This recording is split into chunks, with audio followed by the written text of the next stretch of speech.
In today's video tutorial, I'm going to share with you how you can change your Google account password.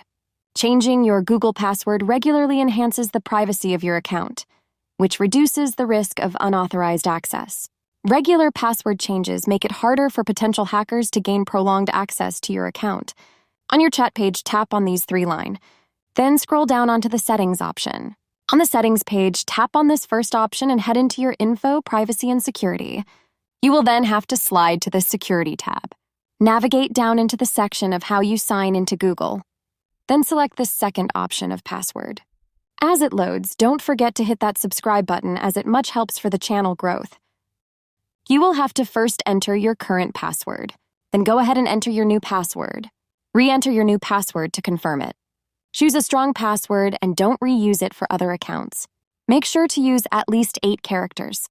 Don't use a password from another site or something too obvious like your pet's name. That's how easy it is to change your Gmail password.